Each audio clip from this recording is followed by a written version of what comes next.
On April 10, 1901, an unusual experiment was conducted in Dorchester, Massachusetts.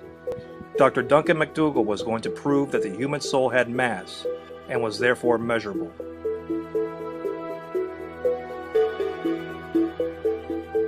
He conducted this experiment on 6 dying patients who were placed on specially made Fairbanks weight scales just prior to their deaths. The patients were selected based upon their imminent death.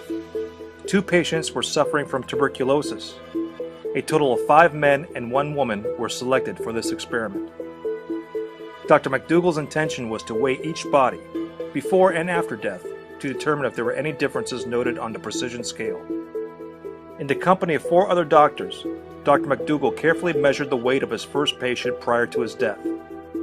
Once the patient died, an interesting event occurred. McDougall explains. Suddenly, coincident with death, the beam end dropped with an audible stroke, hitting against the lower limiting bar and remaining there with no rebound. The loss was ascertained to be 3/4 of an ounce. What caused this weight loss? Everything was taken into account, from the air in the lungs to bodily fluids. It still could not be explained. The experiment continued on the next patient with the same results. Dr. McDougall felt he was on to something extraordinary. According to Dr. McDougall, the instant life ceased, the opposite scale pan fell with a suddenness that was astonishing, as if something had been suddenly lifted from the body. Immediately, all the usual deductions were made for physical loss of weight, and it was discovered that there was still a full ounce of weight unaccounted for. Following the experiment and consulting with the other attending physicians, it was determined that the average weight loss of each person was 3/4 of an ounce. Dr. McDougall concluded that the human soul weighed 21 grams.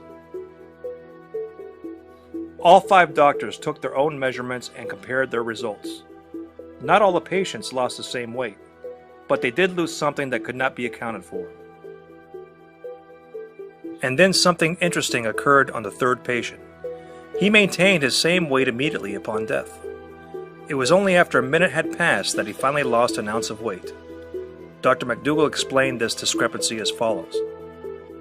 I believe that in this case, that of a phlegmatic man, slow of thought and action, that the soul remained suspended in the body after death, during the minute that elapsed before its freedom.